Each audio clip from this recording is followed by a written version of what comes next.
Agora a gente vai com a Oeste pelo Brasil, porque na abertura de um evento de pré-carnaval em João Pessoa, na Paraíba, o presidente da Câmara, Hugo Motta, foi vaiado. Ao ser cumprimentado pelo apresentador da festa Folia de Rua, parte do público gritou em coro, que você vai ver agora. Segundo a assessoria do parlamentar, ele não estava presente na festa realizada na última sexta-feira à noite. O presidente da Câmara teria destinado R$1 milhão em emendas parlamentares para patrocinar o evento. Confira o momento em que Motta foi vaiado. Hugo Motta!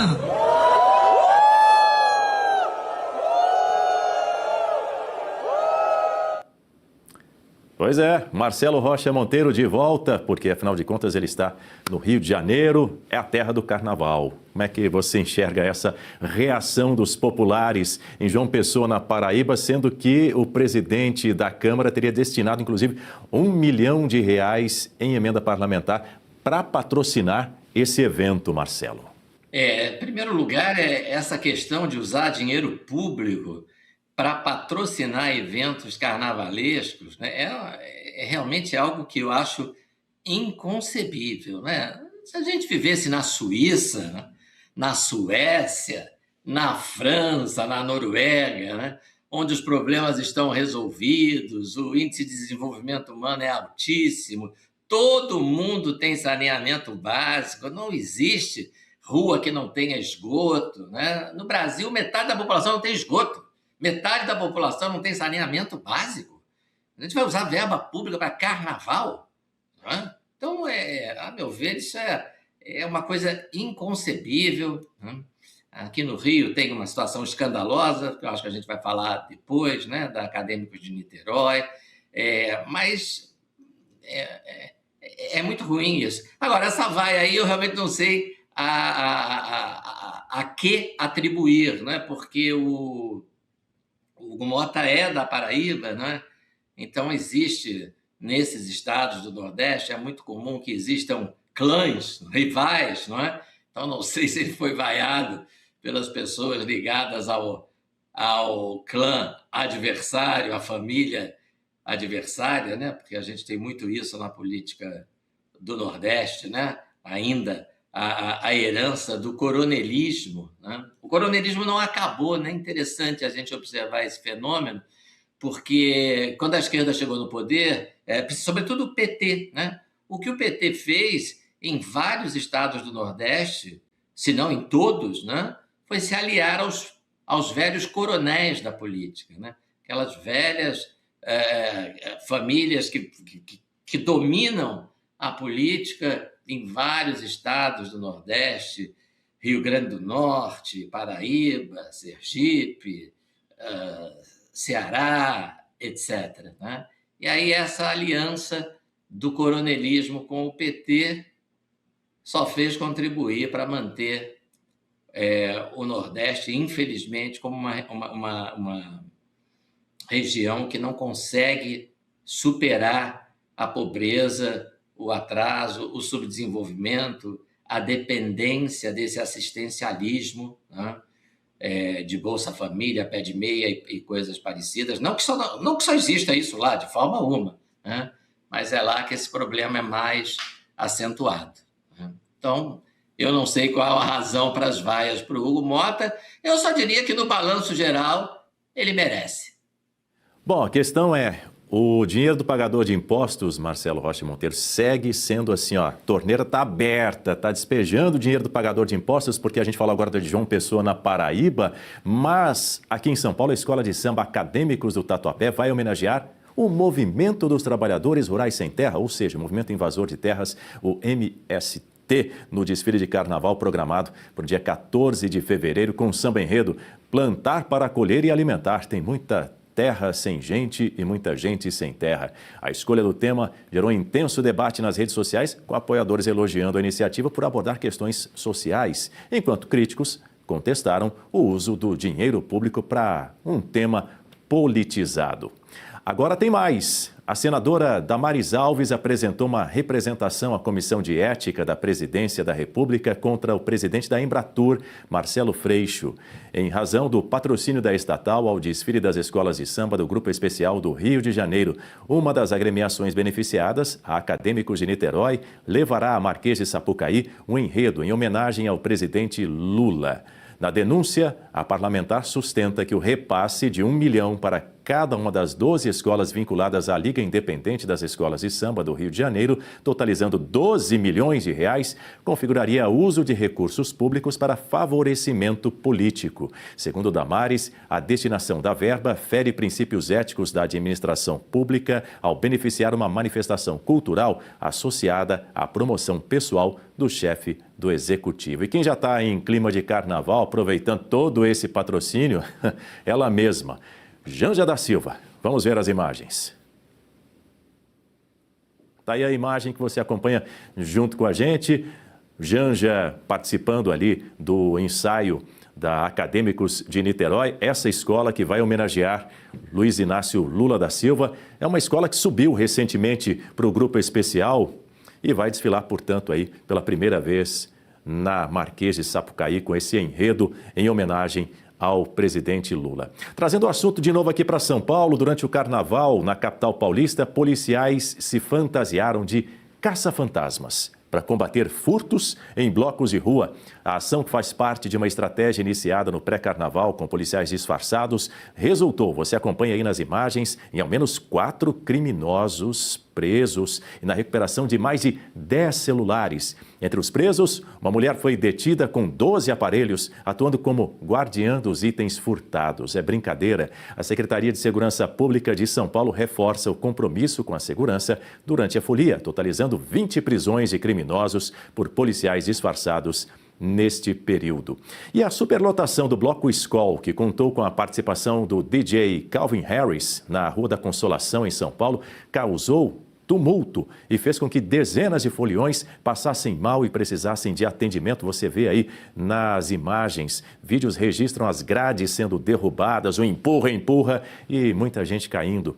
A Polícia Militar intensificou o efetivo e a Prefeitura acionou um plano de contingência para gerenciar o fluxo de pessoas, bloqueando a entrada no circuito e abrindo vias de escape. Apesar dos relatos de confusão e mal-estar, a Prefeitura informou que não houve ocorrências graves registradas e que o atendimento médico foi providenciado. A Polícia Federal deflagrou a Operação Zona Cinzenta para investigar a Amprev por irregularidades ligadas ao Master. Vamos saber mais detalhes na reportagem do Matheus Fontes. A Polícia Federal deflagrou a Operação Zona Cinzenta para investigar a Amapá Previdência por irregularidades na gestão de recursos. A operação cumpre 4 mandados de busca e apreensão em Macapá, focando em investimentos de quase 400 milhões em letras financeiras do Banco Master, realizados em julho de 2024. O diretor-presidente da autarquia, Jocildo Silva Lemos, indicado pelo senador Davi Alcolumbre, é o principal alvo. A PF busca esclarecer se houve favorecimento ou desvio de finalidade, ignorando critérios técnicos de segurança e liquidez, já que o fundo apresenta um déficit de 387 milhões. Os materiais apreendidos serão periciados para subsidiar o inquérito. Agora, Marcelo Rocha Monteiro e Guta Pini, o auto-intitulado rapper Oruan, que está foragido da justiça, gravou um vídeo na última sexta-feira em deboche à decisão da justiça. Vamos ouvir. Peço desculpa aí pra todo mundo, senão nós temos que se unir assim, tropa. E outra, não tem que prender inocente. Se a gente tivesse prendido inocente, nós não tava lá reivindicando. Marcelo Rocha Monteiro, risível, né? Não tem que prender inocente.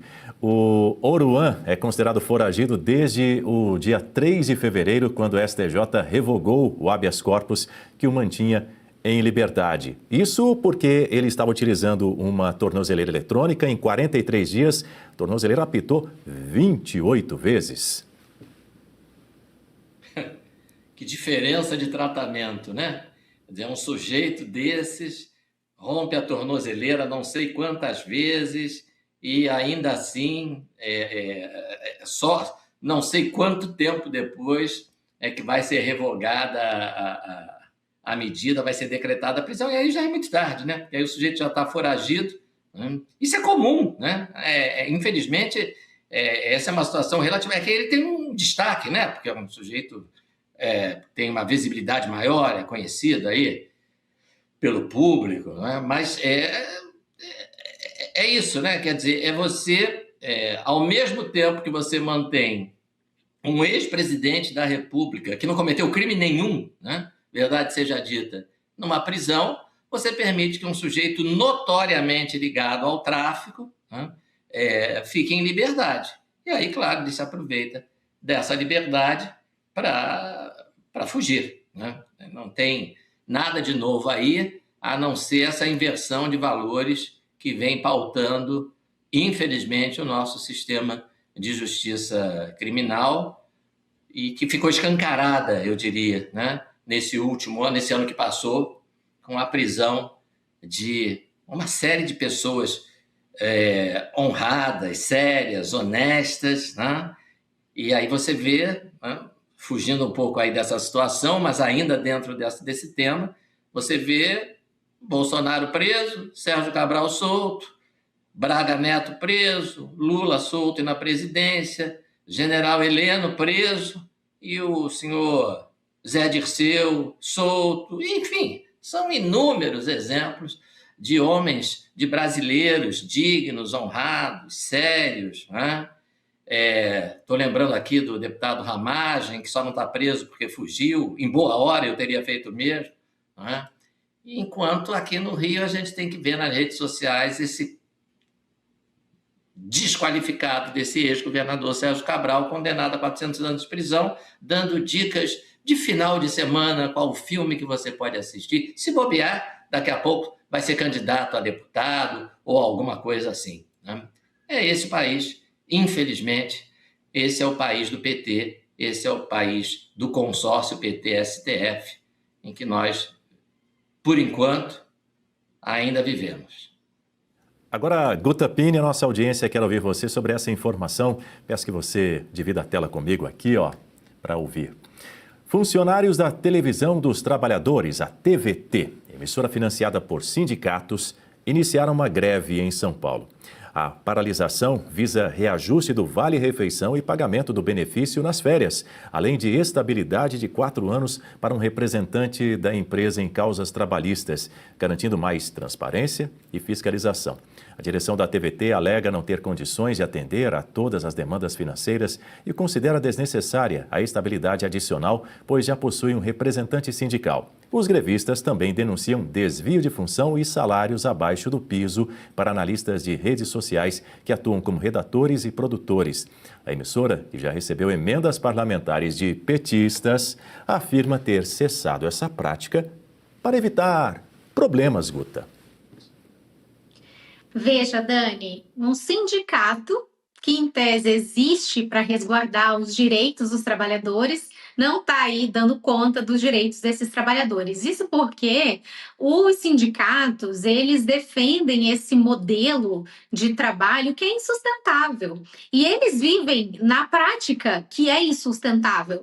O que gera riqueza para o trabalhador, o que permite que ele prospere, que ele tenha uma vida mais confortável, é justamente a liberdade para trabalhar, quando você aumenta a concorrência por essa mão de obra. E o que os sindicatos fazem é justamente ir na contramão. E agora eles estão aí colhendo o que eles mesmos plantam. Porque essa é a semeadura dos sindicatos. Essa luta de classes, esse trabalhador versus empresário. E agora eles estão experienciando isso. Nós temos uma imagem, acho que a produção já consegue colocar para nós. Quem não se recorda quando o PSOL, essa mesma, quando o PSOL estava anunciando vagas de trabalho, mas o regime de trabalho não era pela CLT, não era esse modelo de trabalho que o PSOL defende, mas sim a contratação por PJ. Porque quando você está ali no front, quando é você que vai pagar essa folha de pagamento, você sabe muito bem como é que a banda toca, você sabe muito bem como que é esse imposto na folha de pagamento, você sabe muito bem as incidências que acontecem em cima desse salário, qualquer aumento que você dê para esse trabalhador, tem um monte de incidência também nesse salário que torna mais caro caro, por isso também o aumento salarial no Brasil ele é mais baixo, porque você aumenta um pouco para o trabalhador, você manda o dobro para o Estado. Então, não é simples gerir a relação de trabalho quando ela está sendo tocada com a CLT. Então, veja, o próprio PSOL, aí no seu anúncio de vagas, falando da contratação por PJ. É mais um exemplo no Brasil daqueles que defendem a CLT para os outros, mas para eles querem flexibilidade justamente para poder dar conta dessa folha de pagamento. E esse sindicato aí da TV dos trabalhadores hoje está experienciando exatamente essa colheita, porque a semeadura deles é sempre essa, da rigidez da relação de trabalho, o que impede que o trabalhador prospere e tenha uma melhor qualidade de vida. Sobra para todo mundo e agora sobrou para o sindicato. Marcelo Rocha Monteiro, quer complementar? É o Sindicato dos Metalúrgicos de São Bernardo, é isso? É um dos donos, né? Pelo que eu estou vendo, vi aqui a matéria na Revista Oeste. O sindicato que projetou o companheiro Lula, né? Lula começou a se projetar na política como presidente do Sindicato dos Metalúrgicos de São Bernardo, né? Então você vê quando o esquerdista como patrão, ele não é lá essas coisas, né? Gosta sempre de defender o direito dos trabalhadores, o direito dos empregados, mas quando é o esquerdista que vira patrão, que vira empregador, que a gente vê é isso que a Guta falou, né? O PSOL quer contratar, mas não quer pela CLT. O sindicato lá tem a TV, mas os trabalhadores não estão gostando, estão em greve. Tem um outro exemplo aqui no Rio de Janeiro, né? Tem uma deputada do PCdoB, a senhora Jandira Fegali, que é ou foi dona de um restaurante na Zona Sul de comida árabe, se não me falha a memória, né? E o restaurante é campeão, recordista de reclamação trabalhista, né? O que tem de ex-garçom, ex-maître, ex-empregado desse restaurante que coloca o restaurante na Justiça do Trabalho porque não pagou o que tinha que pagar, não pagou o salário, não pagou o 13º, não pagou férias, né? Enfim, é um recordista o restaurante da senhora Jandira Fegali de reclamações trabalhistas, de processo de ex-empregados na Justiça do Trabalho contra a empresa, contra o restaurante. Então você vê que é uma hipocrisia muito grande, né? Faça o que eu digo, mas não faça o que eu faço.